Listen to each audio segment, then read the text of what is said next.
Hi, good morning. Still just about good morning, everybody. Let me sit on these unfeasibly uncomfortable stools. There we go. Oh, good luck. Hi, did you all have a nice break? Thank you. Brilliant. Right. Thank you very much, ladies and gentlemen. Thank you. Shh, shh, shh, shh.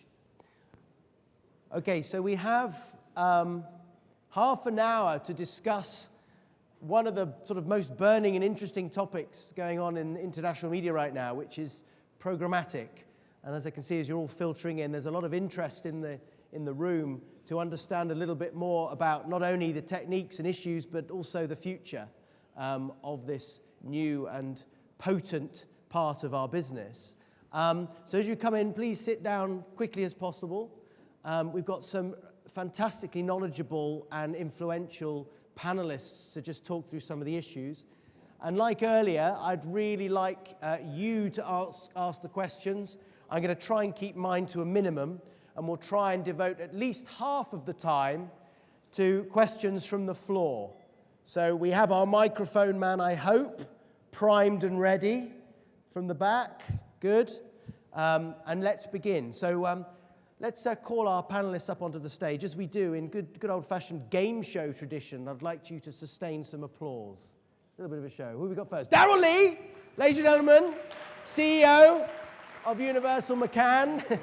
Try and make yourself comfortable. Excellent. We've got Arun, Kumar, who's the global president of Cadreon.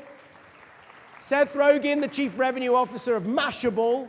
And last but by no means least, Kigel, who's the director of media and connections for Johnson & Johnson across the whole of the United States of America. Give them another round of applause, please. Okay. Thank you very much, guys. Right, okay. So, first of all, what I'd like to do is just to have a show of hands in the room here. Who believes they fully understand what the word programmatic stands for? Be honest. Who feels they actually do not understand really what programmatic means? Who's too shy to put their hand up? I think we can safely say that there is quite a high degree of uncertainty in this audience. So what I would like, therefore, to start with, just going around the panel, is for each of our members here to, first of all, describe a little bit what they do to set the scene, and then describe in your words what you believe programmatic to mean. Daryl, could you start? I can start. So I run a global media agency, and we have gone through a journey in the last couple of years. You can't hear me? You can't hear me? Can you hear me now? Can you hear me now? Is the mic on? This is technical. It's actually quite appropriate for the discussion we're about to have. Yeah, this real time. We'll be bidding for questions as well, just to keep it right. Hello. Okay, over to you, back to you. So can you hear me now? Yes. So I'm the global CEO of Universal McCann. I'm very excited to be here and to talk a little bit about our journey towards understanding programmatic. And I'll give my perspective. Arun will give a much more informed perspective than I. I think programmatic is a little bit like a super baby, is how I describe it. It's gone from being an infant to an adult in 2 years. And I think the danger with that, with having a super baby, is that you talk about it as if it's still a baby, when in fact it's grown up and doing some pretty extraordinary things that it wasn't, I think, originally intended to do. So I think the original intent and understanding of programmatic was a way of automating some of the inventory in digital that maybe wasn't selling as well or selling as easily, and finding a way to turn a buying system into a biddable, real-time bidding system. And so programmatic used to equal automating your buying system, particularly in digital, although that's expanded across media. With deeper engagement with programmatic across the agency, and I mean this is driven by clients like Johnson & Johnson, we now see programmatic as a strategic marketing tool, as a way to be more precise. So if programmatic used to be about automation, programmatic is today about precision. Precision in understanding and creating audiences, precision in which moments are right for those audiences, and precision in how do you optimize those moments against real business outcomes. So it really has been a shift, and it's only been through working on programmatic campaigns that we've begun to understand that the information you get from programmatic helps all the way through the planning cycle and isn't just something about buying. Okay, that's very helpful. I think I understand this. This is great. Arun, tell us a bit more about Cadreon and tell us about your definition of programmatic. So I am the global president of Cadreon, which is the programmatic specialist unit for media brands. We've existed for the last 5 to 6 years, ever since programmatic came into being. The simplest way that I try and explain programmatic is to give an analogy with the way you used to book airline tickets. It's about 30 years ago, you used to just go to a travel agent, and the travel agent used to make calls and get you tickets. And now you just go online, you go directly to an airline site and you buy. The entire mechanism behind it, which an airline uses to decide what price to charge you for a route and how much you want to pay to go to a particular destination. Now take that entire thing and just apply that in the media space, and that's exactly what's happened to the way space is bought and sold. And I'm going to say something that's very ironic, given Irony is not appreciated. The irony alarm. Oh. The irony alarm went off in this room, ladies and gentlemen. So what I was about to say was that programmatic is or does not equal a trading desk, which is why I think the mic just went off. Tell us a bit more about what do you mean that programmatic doesn't equal a trading desk? So I think the way the word is understood today is it's too narrowly associated with a form of trading. And there is actually something a lot more that's gone on behind programmatic. Programmatic has actually become an inspiration behind how you take data, use technology just to be able to target audiences. And whether you buy them through a preferred deal or whether you buy them through an exchange actually is not the big point. The big point is how do you move away from broad demographic targets and get to target audiences that make actual sense, number one. And number two, how do you close the loop with brand performance? And previously, programmatic was all about sales and downloads and all what direct clients preferred. But as Luke will tell you, it's moved quickly to an area where it's all about how you improve brand performance. Okay, so I get it, I think. So where programmatic began is perhaps a way for sellers to put their distressed inventory into an exchange and at least extract some price for it. Right. So that's kind of a nice start. Then the buyers start to appreciate that the sellers had data that they could use and understand a little bit more, and that then bidding came into the process where in real time you could bid for audiences in 1/400th of a second, and there would be an auction, and the best price display ad would be seen by the right user through various cookie-related or other related data that gave you understanding of where the consumer was at, whether it's location, behavior, or any form of sort of other retargeting metrics. And that in the data part, and the data part is the interesting part, right? Because we thought the biddability would be interesting, seeing the real-time pricing, the auctions. Yep. That would be terribly exciting. But the terribly exciting thing is seeing the real people versus the real-time bidding. Right, okay. Real people, not cookies, Okay. identifying. We're all happy on that? Yeah. One thing I just want to understand is scale, right? Just give us some sense of the shape here. Let me suggest something. Some progressive advertisers are now getting their digital spend up to maybe 25 to 35, 40. In some cases 40% of their overall budgets globally are going digitally. So it's really started to become a massive part. What percentage of that is bought and sold programmatically? Do you mean through biddable, or do you mean the full sense of programmatic? For the full sense of programmatic, just so we get a shape of the size of I'll this. say it depends. I mean, there are brands of a certain CPG company on the stage with us who are 100% programmatic in their digital spend. 100%. Depends on the audience. Depends on how discreet your audience is, how clear you are about the people you're going after, and whether those audiences are responding well through the programmatic engine. If I can, Bill, I don't It know is if I'm out of turn, but so I'm Luke Kigel. I lead media and connections for the Americas at J&J in a new group called Integrated Marketing Communications within our organization. And as part of my responsibility, I also am charged with our approach to the programmatic space globally.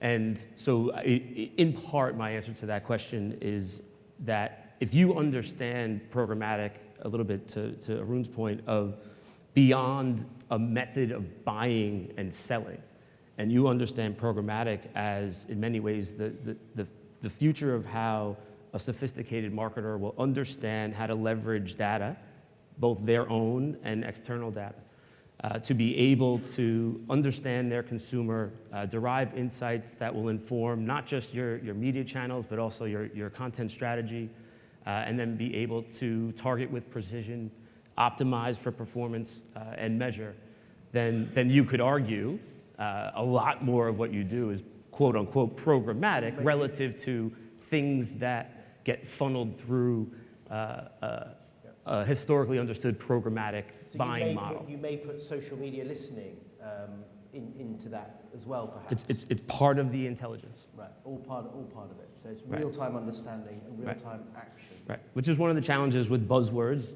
inherently, is you say a word like programmatic, it means many different things to many different people, obviously. Yep. And I mean, we have the same challenge in our organization too. So folks understand it differently, but if you start to break it down at its most simplistic form, the concept is really not that complicated. I mean, it's a modern articulation of marketing fundamentals that have been around for ages about putting the right message in front of the right person at the right time. And would you say that J&J is, given your experience in talking to other advertisers and so on, leading curve, mid-curve, behind curve in terms of the way you're adapting your business to this new area? Yeah, I mean, I would say we're on the journey like everybody else. And yes, you kind of benchmark a little bit, you look around, but I look at it a little bit like a golf game. I mean, we're trying to build our brands, and we're trying to drive our business.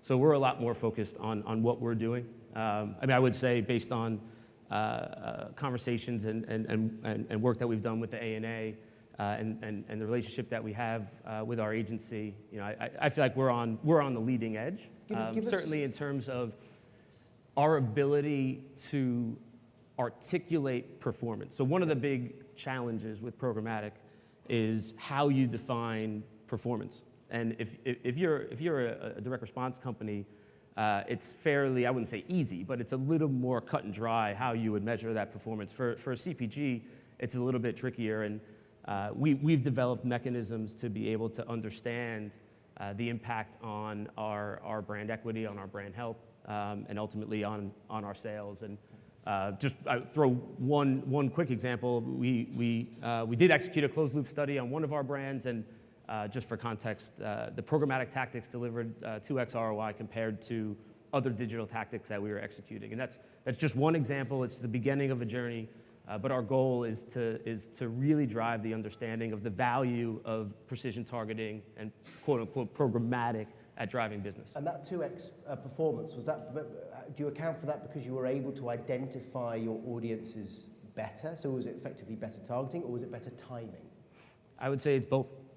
You're understanding the right person, and you're building segments that allow you to customize that delivery based on where that person is on their consumer journey, so to speak. Just so we're really clear, because I think in sort of images, give the people here an example of one of your brands and sort of one of your campaigns as much as you can as to how, you know, what you did under this programmatic banner and what difference it made.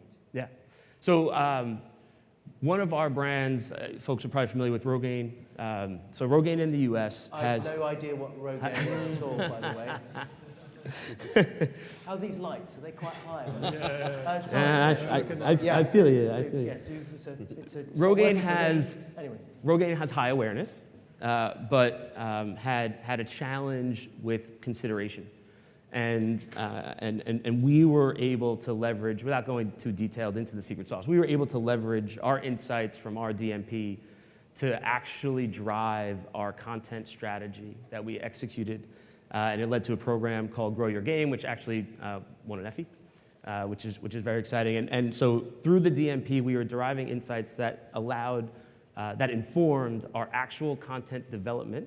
And we issued content on a weekly basis and also optimized our distribution strategy based on our ability to measure results, which was a combination of online sales and also impact on our brand perception.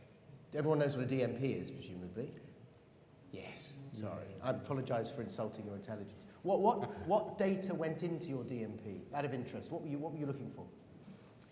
Oh, it's a whole series of different types of data sets. Some of it our own, some of it third party, and we leverage a partnership that we have with Nielsen Catalina that gives us access to sales data that allows us to segment. So what percentage of your budget is digital in the States, roughly? Roughly 30. So it's pretty high. So there's a lot of money here. And most of that is now going through some form of exchange or some form of So that would be the distinction I would make. So it's a lot of that is in the system of using data to effectively drive your efforts. Whether or not it's actually being purchased through an exchange is still a little bit of a distinction. So Charlie, the way it would work is your DMP has got your audience segments, but then you might then also figure out through that there are some publishers who have better access to your audiences, and you would go and then do a direct deal. So it isn't a programmatic buy, but if you didn't have the programmatic data set, you wouldn't know which publisher to do the deal with. Well, that brings us to the publishing side. We're really just talking about informed automated buying. Yeah, and so the way that Daryl has characterized it, what began as a mechanism for publishers to sell remnant inventory has become something that really links the buyers and sellers together. You are, from Mashable's point of view, a new wave media vendor. I assume everything that runs on your site is effectively bought through in a programmatic way. Is that No. It's actually a small percentage of what we do right now, but it's certainly growing. I mean, I really think that what's been said earlier is absolutely true. There have been waves of programmatic, right? The early wave was people just delighted that they could buy something in an automated way.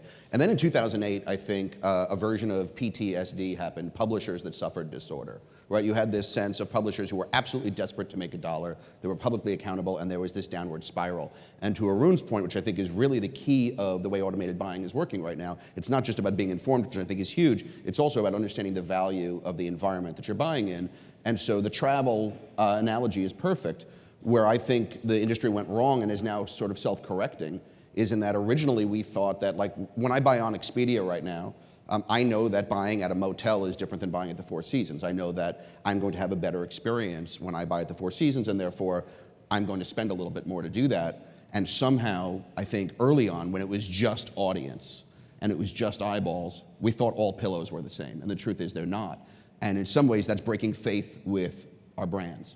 And so I think what's come back now is this sense, and where Luke is really a perfect example, is the idea of bringing informed buying into the mix. Yeah, interesting. I think it's part of, I'm going to go for it, right? People hear me? Because I think I think audience is back, though. I think we are smarter about what are the different contexts and the value of those contexts, and we're going to get more and more precision around the value of those contexts, but we're also going to get more and more precision around the value of the audience. The great thing about audiences, down to the real person. So the great thing about the Rogin example is, without giving away the details, we had a buying target for Rogin that was off, and Programmatic showed us that we were off, from at a demographic level we were off, but also some really key attitudinal and passion points we were off. That informs not just a communication strategy going forward, that informs a product strategy going forward. So we're now able to use programmatic knowledge to learn who is the true audience for a product versus who we hypothesize, and who we always hypothesize. We go and buy,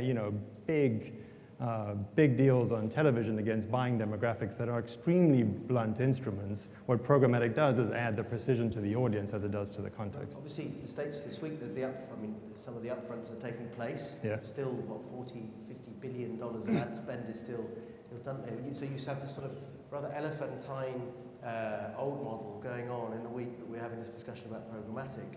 How do these two... They're coming together. Are they? They're coming together. I mean, it was interesting. This year, there were some pre-upfronts, right? So NBCU had a pre-upfront, which was it was titled "The Future of Data, Technology, and Content," and it was Comcast Data, it was Comcast Ventures, it was NBCU's data platform that would inform targeting across both digital and video products. So I think there's a coming shift. I mean, this is the first year where digital spend will be larger than TV spend in the history of the US. Arun, when will TV become fully programmatic? So I inherently have a problem with the use of the word programmatic with TV because, again, because of that word, it sort of gets associated with the form of trading. But if you look at what's already started to happen, look at the programmatic data sets you have. And then there are data sets which are becoming available from TV, which are set-top box data. There's data that's available at a household level, which gives you a lot more rich insights. So TV is bought as men 18 to 54, you'll be able to say men 18 to 35 actually, and I want those who are auto intenders who've got income levels above, et cetera, et cetera. There are now targeting mechanisms that are coming into play, which will allow you to choose, which is what we call household addressable buying. So you're able to pick and choose the households that you want. It's also coming to linear TV. However, the way you purchase it might still be a direct deal with NBC. You're not going to go onto an exchange and then just start bidding against various people. That's not the idea. Right. And let's face it, TV has had a viewability problem for a long, long time with so many zero rating spots. And that's because you're taking sample sizes, you're projecting them across. There are challenges with that. But as you start taking some of the programmatic data sets and bringing it into that space, you then start to know, I don't really care whether it's a 0 rating spot or a 1 rating spot, but has my consumer seen it? And if he has, it's a great spot. So that's on the planning side, if you like. When do you think traditional TV might be bought through an exchange? Do you think that's part of the future of this? I think it'll get there, but there are a lot of things that need to be sorted out, which is if each of the big, large networks, the way they're looking at it, they're thinking of building their own walled gardens the same way Google, Facebook, et cetera, build stacks. You'll have stacks in TV as well. So will there be an exchange? Again, it comes down to if the TV stations believe that their stack is able to offer that, do they really need to go out and create an exchange? I'm not so sure. And as far as I'm concerned, the objective of smarter TV buying is not necessarily to drop price, it is to drop the price of performance. That's what we're interested in. Do you see the future of TV perhaps collaborating into private networks in the same way that newspaper groups have done to fend off the challenge of Google? Do you think there's a possibility of that? I think that there's a lot of talk about it, but I think right now what prevents the TV ecosystem from making that additional step is trust. Whom do they trust? Who creates that walled garden for them? Let's just talk about the data, because you have data on your readers, users in your platform. Mm-hmm. You have first-party data of who goes into your branded sites, who clicks on your display, who may have loyalty cards and couponing and campaigns. You have a heap of... You guys are the data guys, and these are the agencies. Who owns the data? What do you think? So here, there's a number of things under that question. So first, I would say that given the inherent complexities, and not to go down the rabbit hole of transparency, but it is an important concept, I would say trust as it relates to the relationship that you have with your agency in this space is as important now as it ever has been before. I think we are fortunate to be in a position where we have a tremendous relationship that allows us to have confidence in the work that we're doing and the management of that data. We do have aspirations of bringing some of that intelligence. So from a capability standpoint, from a skill set standpoint, having folks on the receiving end. And I would say that is one of the challenges that we face, and I'm sure it's not just us. And we do have folks, myself being one of them, focused on our programmatic strategy. And as I said earlier, it's a journey, and we do feel like we're in a leadership position, but it is a journey, and we're just starting to build the piping that's going to prepare us for the future. But having someone on the receiving end who is in essence a data architect who can make some sense of all of that. Programmatic advertising is a piece of the pie, and then you have all of the rest of the data that you have on the end-to-end consumer experience that you would bring to bear as an advertiser. So someone on the receiving end to help orchestrate how all of that gets used to the benefit of your execution is something that I think is going to be happening more and more in the coming years. Do you think this programmatic landscape is a good thing for publishers, or are there publishers out there that are really in danger of losing the control of the pricing of their own inventory? And so that whole model needs to find somewhere else to go. So what's your opinion on that? Well, I mean, I think there are certainly publishers who are in danger if they're not taking ownership of their own business. I mean, we think in many ways that we're in a golden age of innovation, but a stone age of data, right? That there's a lot still for us all to learn about data, and that data will move much more to a predictive model and less about historical data. And so we view ourselves really as the next wave of media company because we are a true hybrid media tech. I know a lot of people claim that, but we have a technology called Velocity that actually forecasts social behavior. So we crawl 140 million URLs, and within 30 seconds of anything being published on Earth, virtually, we can tell you within 30 seconds how many times that piece of content will be shared and in what amount of time. Usually, and we built it for our journalists to use, so that within 6 to 10 hours, we have a jump on everyone else, right? We're publishing 6 to 10 hours earlier than everyone else. And in social media and in any kind of decision making, right? Getting it right is first, but getting it first is a close second, right? So you want to make sure that you're always out there and ahead. And so now we're learning that this is a separate business for us as well. And I think the key to media companies really keeping control and keeping themselves ahead of the curve is in understanding the value of technology. The team that works on that system is made up of about 12 people. 8 of them are former CTOs of other companies. So we have 8 former CTOs working at a media brand. And it's because the power is no longer with the presses, the power is with the credible. Yeah. And how can we possibly bring data and credibility together? Yeah. Sometimes I worry about content companies, particularly old ones who are trying to, not necessarily yours, trying to move with the times. That whereas the great pioneering media companies were leaders, now they're followers. The stories are dictated by how many likes and shares they're going to get, and they're following through technology something, but not necessarily anymore leading the debate. Is that a concern? There are absolutely going to be publishers who are following, right, and who are looking for the like and looking for, and we all know that the brands that are out there desperately doing that are following the wrong trends. Right, and the idea is to be out ahead. And certainly there are legacy media brands that are up against the pressure of their history that have to be doing that in order to satisfy Wall Street, in order to satisfy investors. Yeah. That is a tax on their own creativity, but it's also a true reality. Yeah. And so the important thing is to be constantly pushing for innovation. And yes, things are changing fast, but they're not changing nearly fast enough.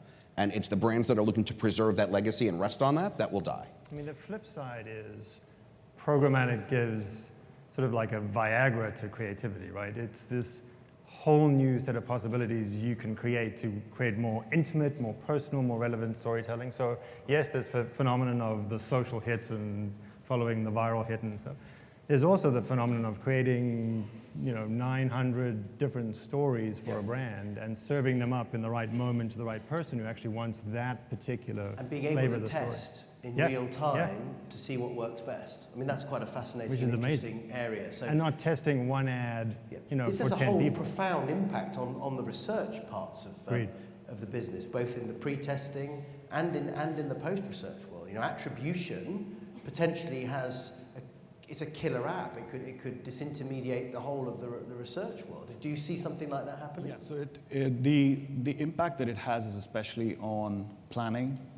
While it has impact on buying, the thing is, as your attribution scores are coming back, and you're beginning to realize that because in attribution, everything's always been with the last click. So if you look at the entire bidding marketplace, it's all directed towards how do I put 1 million messages in front of the person so that I can get that last click out of you.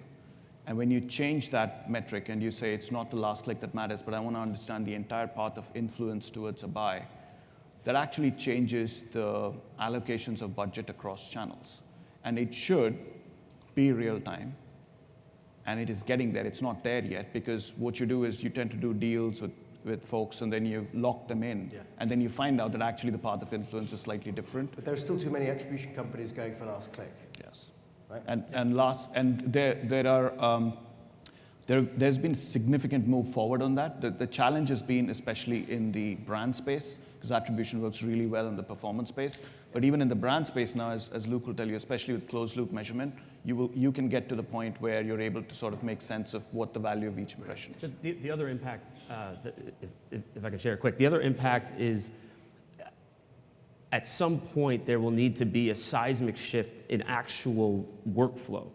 So what we're talking about is not just about the data intelligence, but also changing the way that marketers are used to working. So historically, you would spend probably 80% of your time on the preparation before, like the strategy, the plan, the testing, 80% give or take on the preparation, and then it would go live, and then a little bit of time on how it's performing, but then you're focused on the next plan. And all of this will probably, it will become the inverse over time, but it's an evolution. So I hope this has been a helpful discussion to shape where we are, because I was reflecting really the number of hands in the room when we started this discussion. I'm going to be dangerously testing here now in programmatic real-time way. How many people, show of hands, have a little bit of greater understanding of the programmatic landscape and the implications of it? Raise of hands. Well, we've not done too badly. The vast majority. Our time is up, but I promised questions, so I'm going to allow for 1 or 2 questions if they're quick, and my panel to make quick responses, because I think you all owed. That's great. There's a hand right at the very back. Hands, please. Questions for our fabulous panel. No, we've really. There we go. Question about. So let's make that the first and last question. Could you say your name and company? Hello. Hi, Charlie. Chris Carmichael from HSBC. Question for, I guess, mainly Luke, but all the panel. For brands that are not at the bleeding edge of the curve, what tips would you guys give as brands begin on that journey? Yeah, I'll start. It's an excellent question. My advice would be to start, call it an inventory. Start really understanding all of the different types of data that you have available to you, and then through that lens, start to think about the value of that data in informing the decisions that you can make. Both from a messaging standpoint, from a media standpoint, from an activation standpoint. So like it starts with understanding the data you have, the consumer insights you can generate from it, and then you get to what you can do with it, and then the last piece is how you buy it. Okay, thank you. Seth? Understand your North Star, right? I mean, in the end, all of this is buying technology, it's data to better understand, but if you don't know where you're going to at the end, then none of this matters at all. And I think there are too many brands right now who are desperate, whether it's job preservation, what have you, to just do the next thing. And the next thing is not what's exciting. The next thing can ruin you as well as it can build you unless you truly know who your audience is, who it is that you need to reach, and how you need to connect with them. In the end, you know, the title of this panel, right, is does programmatic have to be at the heart of all campaigns? And, you know, it's like an Android heart, right? It's not about that. It is a tool for a campaign with a heart, right? So we have to better understand how it is that we're going to connect with the right people. Okay, thank you very much. Daryl? I would say look for an underserved audience. I mean, the great thing about programmatic is that we tested it with people that we didn't think we were getting through traditional or digital means, and against brands that weren't particularly public or high awareness, sort of more the healthcare, pharmaceutical area. So choose an underserved audience which you've struggled to reach or engage and struggled to convert in some brand way, and those results tend to change the way in which your company thinks about programmatic. And final word to you, and when you do talk to clients for the first time about this whole new area, what advice do you give them to reassure them that this is the right thing? So I would just simply say that the space is so young that just because you haven't done anything so far, if you haven't, really doesn't matter, and that there is tremendous opportunity to leapfrog. So when you sit and think about what you should be doing, don't think about what others have done and think about where you want to get to, you might end up creating the next big evolution on programmatic. And it can be you even though you've never spent $1 in the programmatic ecosystem. Fantastic. And what a brilliant feed-in to the next talk from the Exchange Lab to give us an even more detailed elaboration of what's going on in this new area. Ladies and gentlemen, please could you thank our fantastic panelists. Brilliant. Pleasure.